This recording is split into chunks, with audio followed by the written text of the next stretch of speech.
Okay, welcome back again to Exquisite Tutorial. My name is Dr. Flash, and we'll be solving a variant engineering problem on the board. This one is on 3D vectors. Now, in this case, we're having the forces in Cartesian form, unlike what we did in our introduction to 3D vector analysis. Okay, now to solve vectors of Cartesian form is very easy to find the resultant. The first thing we want to do is take the sum of these guys. Okay, no need for angles. So to find the resultant vector, we take the summation of the forces. Okay, so I'm going to write this. General form here is giving us fx plus fy plus fz. Now this is general form for solving vectors in Cartesian form. We just take the sum of everything. Now in this case, we're given two vectors f1 and f2. So to find the resultant vector sigma f arrow, it will be equal to the sum of these two vectors. So that will be given as f2 plus f1. Okay, and of course we are going to obtain sigma f arrow to equal, now f2 has values of 50i minus 100j plus 100k. I'm going to write that down. That is 50i minus 100j plus 100k. Okay, now this is the value for f1, and of course we are going to take the sum of f1 and f2. So f1 is 60j plus 80k. Okay, now both of these forces are in pounds. You can see that force f1 does not have the x-axis, it only have the j and the z component. So when I take the sum of these two forces, what do I obtain? To take the sum of these forces, you must add the ones that contains the same symbol. In this case, we're having I, and there is no value for I in this case. So our resultant vector, or resultant force rather, becomes 50i, and then for the j we're having minus 100j plus 60k. Okay, that will give us the value of minus 40j, and then 100k plus 80k, that will give you a value of 180k. Okay, this is pounds. Now here is simply the resultant vector, as easy as that.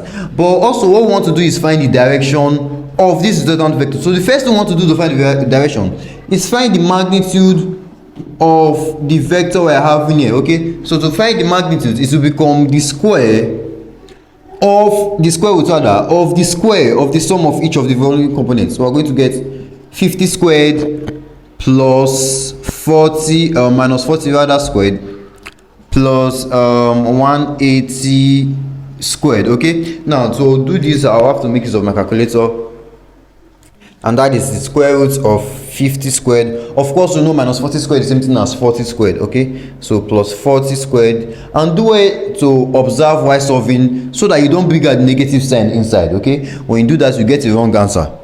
That is 40 squared plus 180 squared, and that will give us 191.05 approximately to 2 decimal places. So we're going to get a resultant vector of 191.005, if I'm not mistaken. Okay, 0.05 pounds. Now this is the magnitude of the vector. How do you not get the direction? To get the direction, we first of all obtain the unit vector, and to get the unit vector, it will become fr will be equal to, now this resultant force we obtained, you are going to divide by the unit vector. Okay, so we are going to get 50j minus 50i minus 40j plus 180k divided by 191.05. Now of course I'm going to split these guys. I'm going to divide 50 by the resultant vector, that is the magnitude, and then divide 40 and so on respectively. So I'm going to get 50 divided by 191.05, and that will give me a value of 262 rather I. Okay, and then minus 40 divided by the vector there, that gives us a value of minus 0.209, and this for the j component, that is the y-axis, plus, and lastly we'll be dividing 180 by 191. Okay, 180 divided by 191.05, that gives us a value of 0.942 plus 0.942k. Now we've obtained the unit vector. This is not all there is. To get the magnitude of the direction, we are going to equate the following to the following axis. Okay, we equate cosine alpha to the x-axis, we equate cosine beta to the y-axis, and cosine gamma to the k-axis or the z-axis. And after doing that, for the first one, we get cosine alpha equals 0.262, and then cosine beta will equal minus 0.209, and then cosine gamma equals 0.942. now this is how we find the direction, but the direction we need is not the cosine of the angles, we need the exact angle. So we're going to be taking the cosine inverse of the following values there. So the first one then is cosine inverse of 0.262, that gives us 74.8 degrees. I'm going to be taking it as one decimal place. So alpha is 74.8 degrees, and then beta, we take the cosine inverse of minus 0.209. so the cosine inverse of minus 0.209, that gives us 102.1 approximately. So we get 102.1 degrees approximately. And then for gamma, we simply take the cosine inverse of 0.942.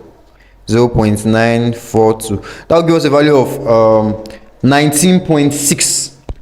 okay, we get a value of 19.6 degrees. Now these are our answers. Okay, these are the values for the directions in terms of the x, y, and the z-axis, and these are the values for the force. Now do well to leave your answer like this. Do not take the sum of the squares of these guys and take the squares just to obtain the magnitude. There is no magnitude for angles. Okay, we only have magnitude for resultant form in Cartesian form, and then the direction are being left like this. So in our next video, we'll be talking about some more engineering via problems.